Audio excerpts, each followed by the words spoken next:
Well, good afternoon to our viewers in Germany and good morning to our viewers in the United States.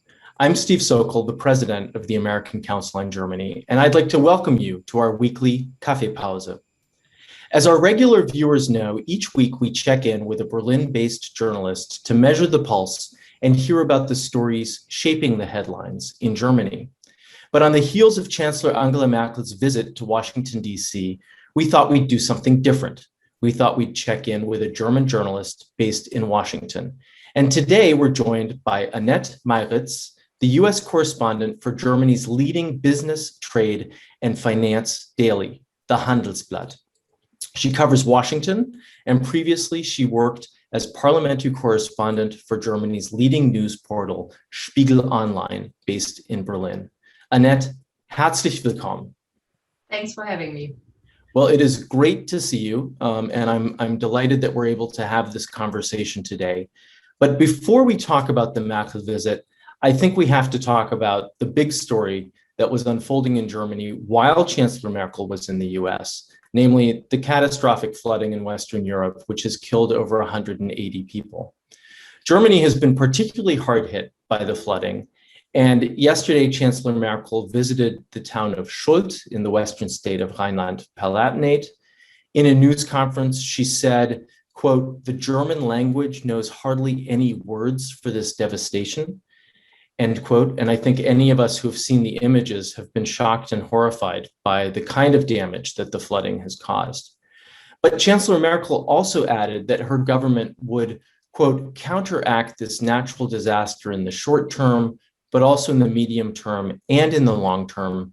She went on to say, "We'll be ensuring that we focus our policymaking more on climate protection than we have in recent years."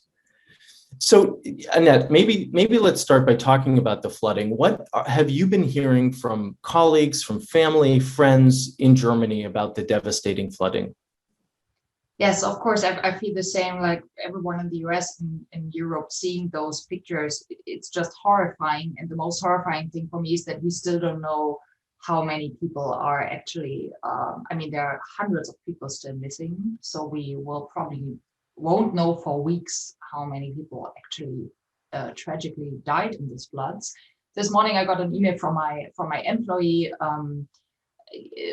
that shows that we're still looking for answers and looking for people. So that my employer reached out to all my colleagues in Germany and said, if you need help, let us know. We just heard that some of you are personally affected.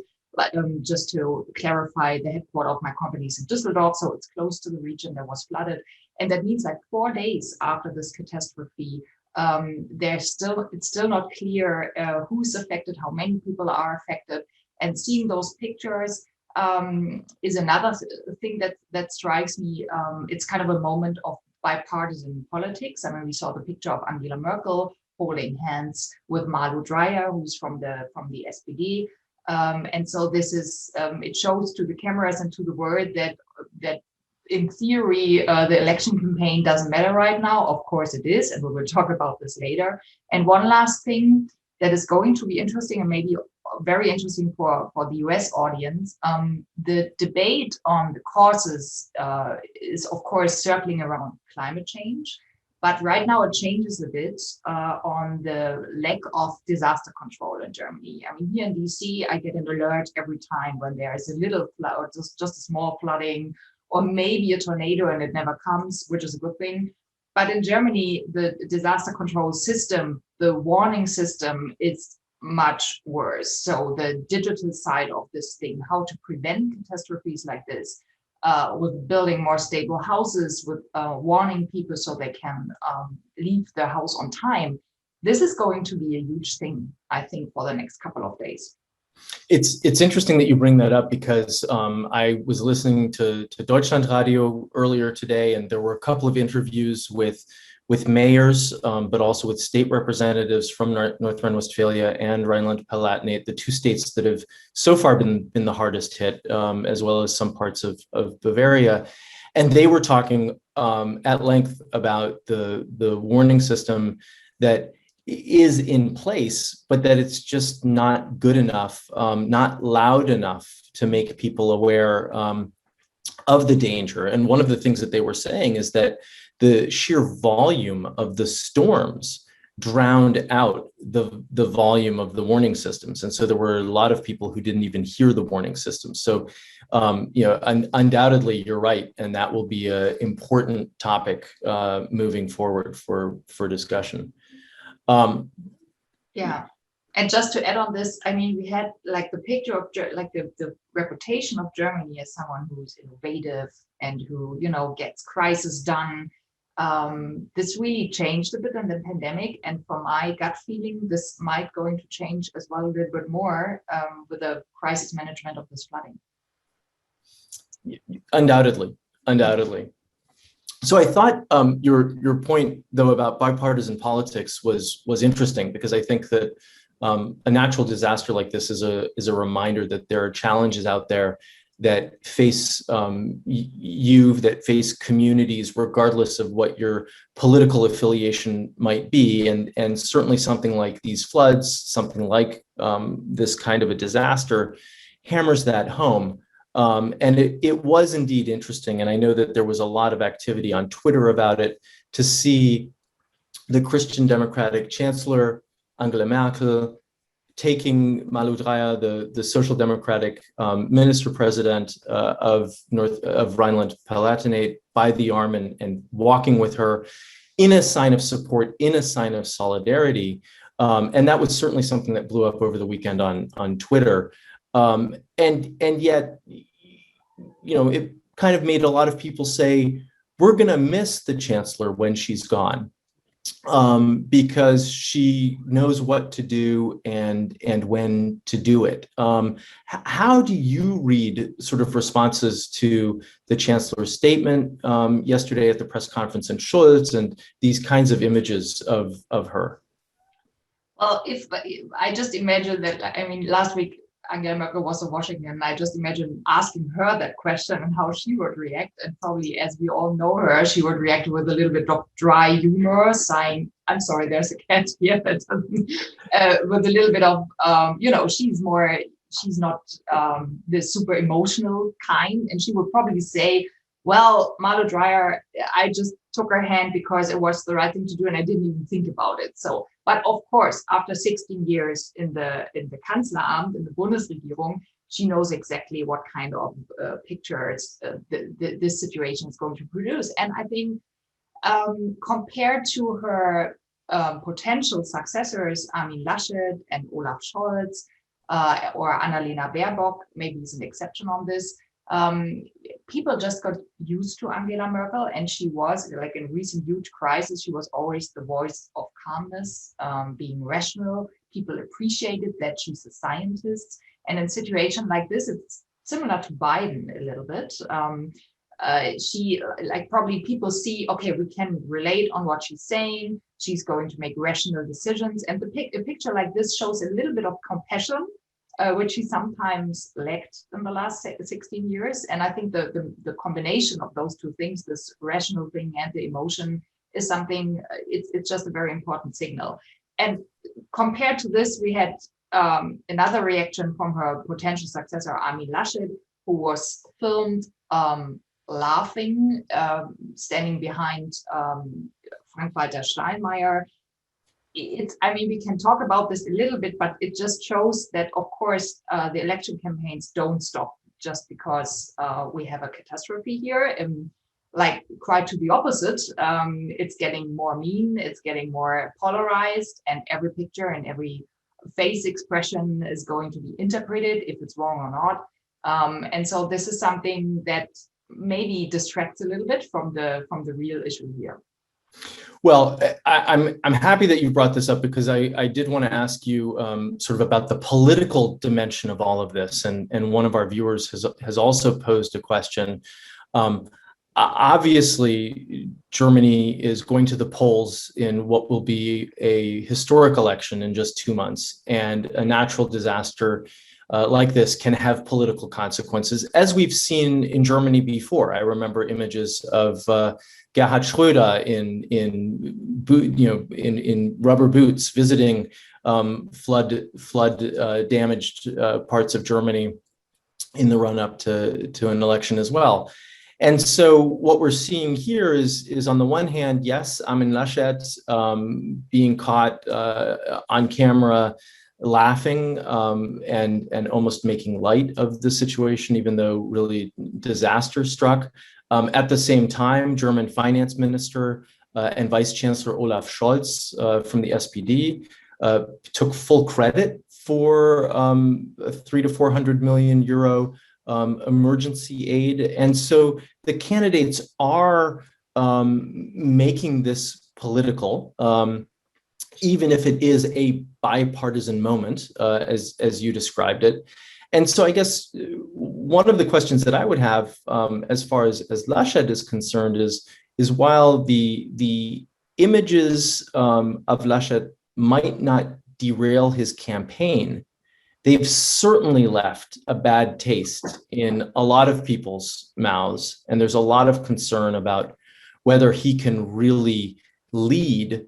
What sort of political fallout, what sort of political consequences might there be as a result of how these political leaders and Kanzlerkandidaten and Kandidatinnen are responding to the natural disaster? I talked to someone who's like in Germany, like a distant relative, but he's always very informed about everything. And he said, like, you know what depresses me the most? That I'm not thrilled about any of those candidates. So it's more like I feel that I don't have the choice between a few good candidates, but a choice of, B-roll candidates, not my words, his words, but it might reflect a feeling that because the campaign election doesn't go very well for each of the candidates, that maybe people are a bit, I don't know, they miss Angela Merkel even more. But the big picture here is that Olaf Scholz right now, the Social Democrats were they were losing so much popularity during the recent weeks, but right now he's doing quite a good job actually. He's not making any huge mistakes, so he's kind of just being in the background and see how things folding up in front of him. Armin Laschet, I would be careful saying that he's damaged a lot, because he made, he survived so many campaigns against him. He survived so many own mistakes he definitely made. And Annalena Baerbock, that's the thing. I'm interested how the Green Party will actually deal with this huge, whether they will put their main issue, their core issue, climate change, out there and can maybe make her the leader of the climate change movement again and make the people forget about the mistakes she did the recent weeks. So it's like right now, I think the candidates are not very professional. I have to say this. They are, the most important country in Europe when it comes to economy, and they want to succeed someone who was there 16 years, and they make mistakes like this, laughing, getting caught on camera laughing, and combining the financial help of the Bundesregierung with election campaign. Those are rookie mistakes. Mm-hmm. So I think it's a bit depression, like the level of professionalism that is lacking here.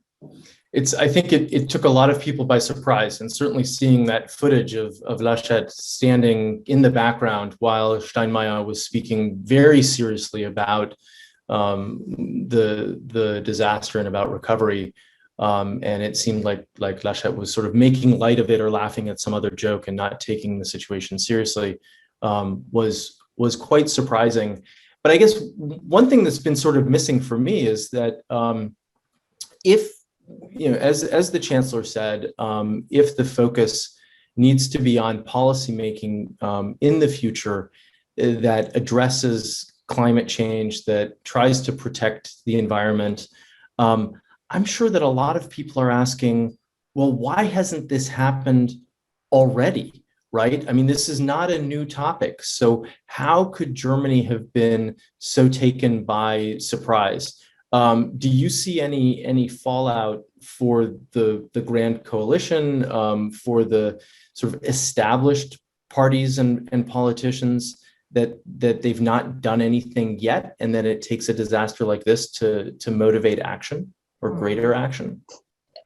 That is a super interesting question. I was thinking the same this morning, whether the far right AfD, for example, is maybe gaining more popularity now. I think it's tough for them to to gain popularity by this situation, because they always said climate change is not a thing, and it's not about refugee or migrant policy. So I think it's going to be hard for them to kind of benefit from the situation, to cynically speaking. But as you said, I mean, 20 years ago, Brussels, like the European Union, they told every European Union country to take measures against flooding 20 years ago. So we have all the concepts not in place, but the concepts are there in theory. And I just read that only 9 or 10% of these measures are already in place in Germany, which is very embarrassing and tragic seeing those pictures. So I think it's very hard to predict whether the established parties will suffer from this. It's just, I think all will depend on the individual persons right now. Annalena Baerbock, Olaf Scholz, Armin Laschet, how they are going to behave in the next 8 weeks. And if they manage to take a little bit of this unprofessionalism away and focus on the real issues, and then I think they will all have a chance to have a kind of equal professional campaign in the end. In a sense, this is a really important test for Laschet as the minister president of one of the states that was badly affected by the floods. He's actually in a position to show some true leadership in terms of how he addresses that in the state of North Rhine-Westphalia. And so I think a lot of people are watching closely. Yeah. But I don't want to interrupt. I just thought, I mean, sometimes I let myself lead from those Twitter buzz as well. And I'm still not sure whether the people in North Rhine-Westphalia, for example, do see him as a leader, because it's a very specific region with a lot of, you laugh in situations that are not really funny. So I'm not even sure that people in North Rhine-Westphalia specifically are cross with him because of that getting caught in front of the camera thing. Maybe it's a thing that is more, hyped a little bit online. I'm not sure. But the bottom line here is that he's so different from Angela Merkel, not politically wise. They're both moderates, but from the whole, whether people like him or not. Yeah. But we have to remember Angela Merkel at the beginning wasn't very popular as well. That's true. That's very true.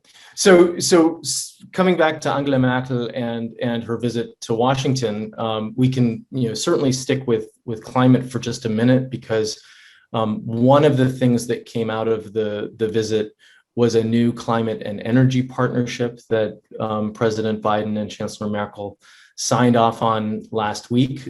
So certainly as the floods were taking place, and indeed she had to interrupt her meetings in Washington to make some statements about the flooding and send some messages home. So undoubtedly, climate and energy are high on the agenda. But what were some of your takeaways from the visit and the path forward for the German-American relationship, given that there will be a change in leadership?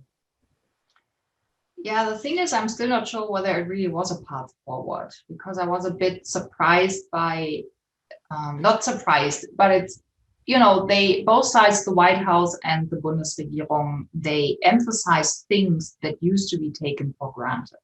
So for example, the climate and energy partnership, I tried to find, I read the thing and I read it twice and I read it 3 times, and I tried to find something new in this, something they never said before.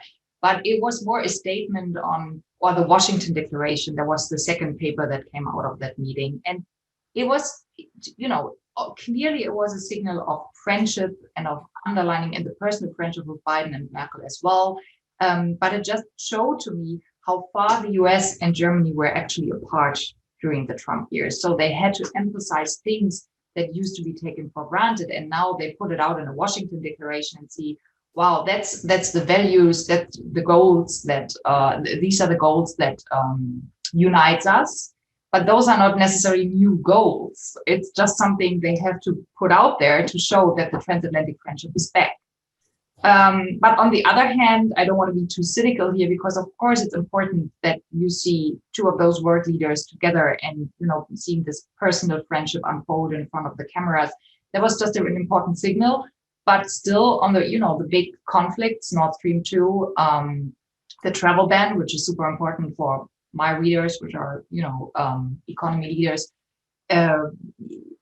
those things are, or the trade war, the tariffs against Europe, those are still unsolved problems. And Angela Merkel left those problems to her successors, and the Biden administration is leaving those problems to the next German government as well.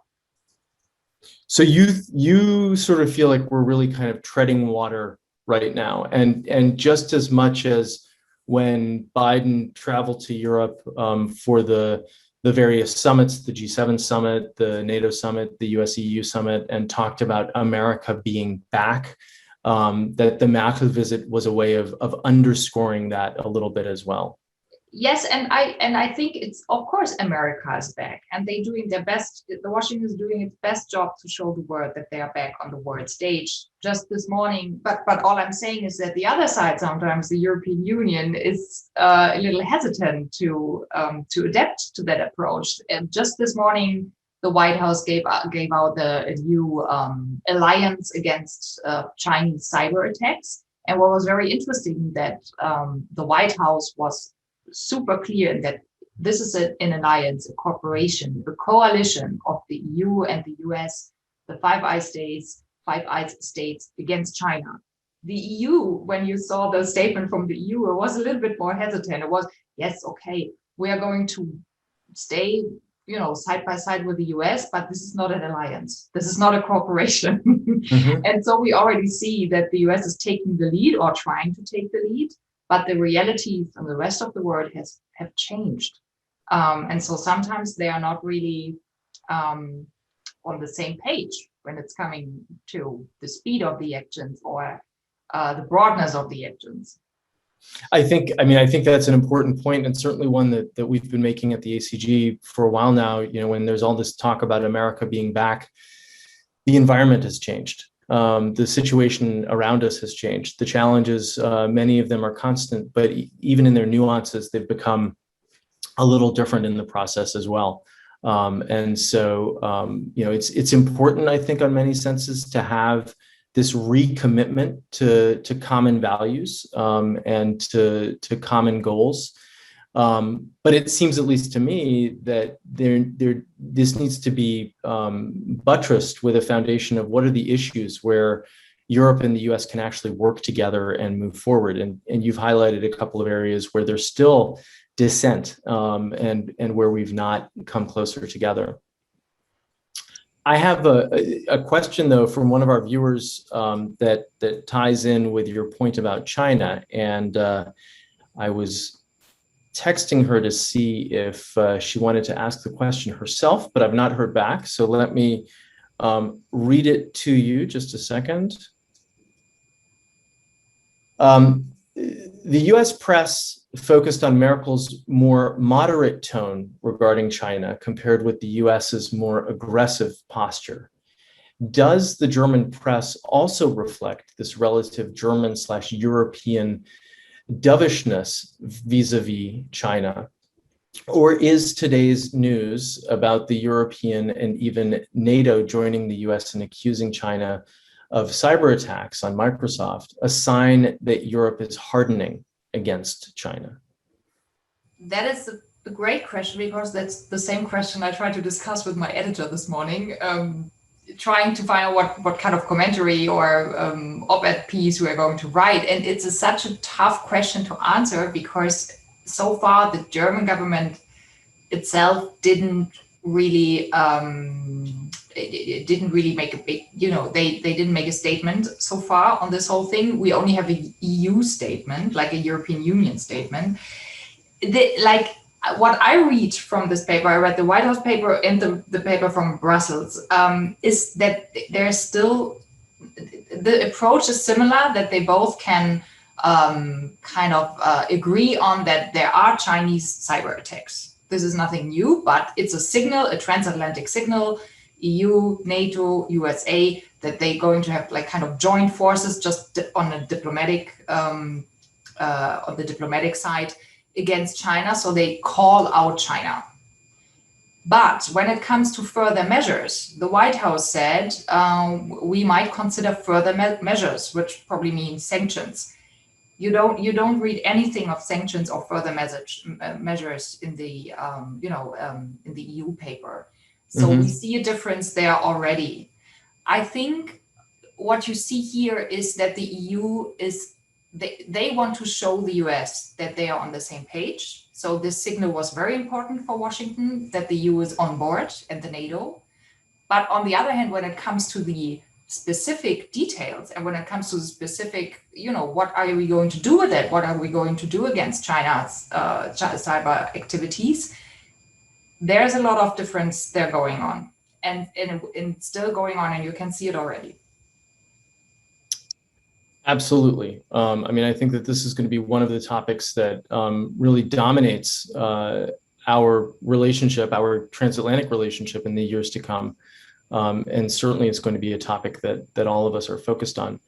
A little bit earlier, you also touched on trade and tariffs between Europe and the US. And I guess, given that you're based in Washington and that you cover things from a US perspective for a German paper, I think you might remember that Tony Blinken, even before he became Secretary of State, talked about ending the, quote, artificial trade war with Europe, and that this was going to be something that was high on the agenda for the Biden administration. And we've seen some breakthroughs when you think about the resolution of the Boeing Airbus strife, but there's not been as much progress, I think, as some people would have hoped for. What do you think the next steps are in trying to resolve some of the trade issues between the US and Europe? I mean, to be fair, when I talk to German CEOs in the background, they are not just cross with the US. Of course, they are annoyed that those tariffs are still in place and that the travel ban is in place. But they are also expecting from the German government that they offer something to Washington. And that the German government is hopefully going to make an effort to maybe bring down other tariffs to zero, for example, in the car sector, which is something Donald Trump criticized for a long time. And well, he had a point there. So it's not just, the Americans that can't let go of the trade war. It's also what I hear from companies, that they actually want Germany to concess a little bit more and to move and to offer something more specific, which I found very interesting. But on the other hand, I just wrote during the weekend an op-ed piece, and it basically said, whenever Biden faces a topic that is more complicated, he's arguing with time. He's like, I need more time to decide on the travel ban. I need more time to decide on the tariffs. But to be clear, we have all the facts on the travel ban. We have all the facts on the tariffs. So it's not actually a time issue. It's something he wants to keep in place for right now, and he has reasons for it, because the steel industry is actually doing quite well with the tariffs, and that's the real reason, and that's why they keep it up. And maybe we all need a new sense of reality here and a bit of more honest conversation. That would also speak to more dialogue and more open dialogue as well. And I think that obviously that's something that's very important. It's been interesting over the last few months. A number of people who I've spoken with on the US side and on the European side have talked about a sort of desire for a new round of TTIP negotiations, the Transatlantic Trade and Investment Partnership negotiations, But they also recognize that those negotiations would end up in a quagmire anyway and not really go anyplace. And so it's a nice idea to hold on to, but it's not something that anybody seems to think is anything that will go anywhere. As you look at sort of trade and investment ties between the US and Europe, do you think there are any opportunities to at least make some progress in some areas, or do you just feel that we're on these sort of parallel paths? Your path. I think climate and sustainable energy is a huge market for cooperation, and it already is.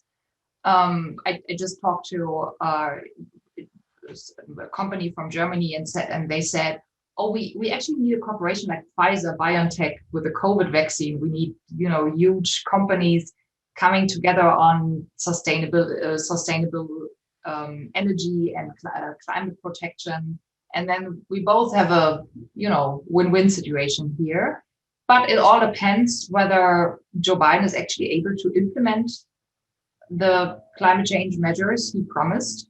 And we all know it's a tough situation right now in Congress, and whether he's ever able to do this and to really transform the American economy. In Germany, we did this a few years ago, and it's still an ongoing process, and it's a difficult process. So we see that it's not easy. But for me, the whole energy and climate sector, so to speak, is the biggest field, or the most promising field, where both sides could be super innovative, especially in comparison or in regard to China. Mm-hmm.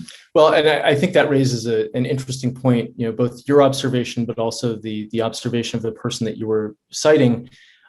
Germany and the United States have been leaders in climate and energy technology. And so there could be opportunities for real collaboration between companies in both countries. And if you think about it, the Pfizer-BioNTech partnership was not a partnership that was directed by government, but rather it was a partnership that came about between these two companies. And so as much as Biden has a lot of work to do in terms of implementing rules, regulations, laws, and trying to create the environment for this increased awareness, if you will, that doesn't necessarily, his progress or lack thereof doesn't necessarily stand in the way of more partnerships between German and American companies. Yeah, that's a good point.